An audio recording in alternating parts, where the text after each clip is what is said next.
ہدایت کن کو ملتی ہے؟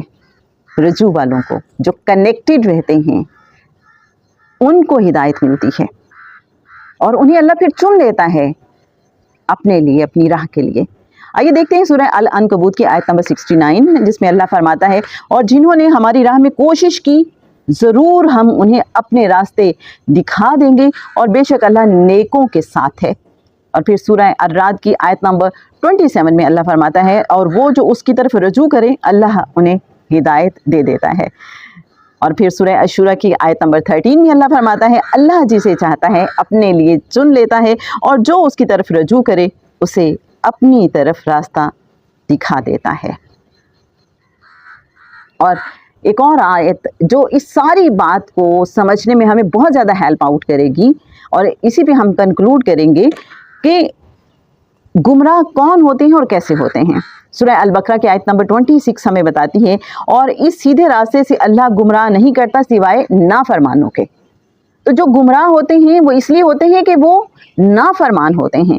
اور پھر پتہ چلتا ہے ہمیں سورہ النساء کی آیت نمبر 115 سے، اور جو شخص سیدھا راستہ معلوم ہونے کے بعد پیغمبر کی مخالفت کرے اور مومن کے راستے کے سوا اور کسی دوسرے راستے پر چلے تو جدھر وہ چلتا ہے ہم اسے ادھر ہی چلنے دیں گے اور قیامت کے دن جہنم میں داخل کریں گے، اور وہ بری جگہ ہے۔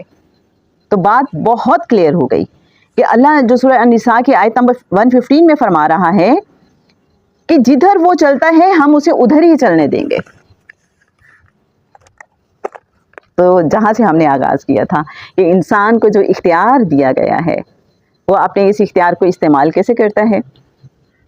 جدھر کو وہ جانا چاہے گا ادھر کو اسے چلنے دیا جائے گا، اور جو رجوع والے ہیں، جو اللہ سے مانگتے رہتے ہیں اس کا قرب، اس کا ساتھ، اس کی یاد میں رہتے ہیں، اسے جڑے رہتے ہیں، اس کے محبوب صلی اللہ علیہ وآلہ وسلم سے جڑے رہتے ہیں، پھر وہ کامیاب ہو جاتے ہیں، انہیں ہدایت بھی مل جاتی ہے۔ اور جیسے ہدایت مل گئی تو وہ یقیناً عزت والا ہے، اور ویسے تو ساری عزتیں اللہ ہی کے لیے ہیں۔ تو جناب یہ جو ہم ترجمہ پڑھتے تھے اور پریشان ہو جاتے تھے کہ یہ کیسے ہو سکتا ہے، امید ہے کہ آج کے بعد وہ جو ہمیں اہل باطن نے تھوڑی بہت بات سمجھائی، یا انہوں نے تو زیادہ سمجھائی، ہمیں تھوڑی سی سمجھ آئی، وہ ہم نے آپ کے ساتھ شیئر کی، کیونکہ لگا کہ یہ فرض ہے کہ جب بھی آپ ان آیات کو دیکھیں تو ان کو اس اینگل سے سمجھنے کی کوشش کریں۔ اللہم صلی علی سیدنا و مولانا محمد نبی الامی الکریم وعلی آلہ وصحبہ وبارک وسلم۔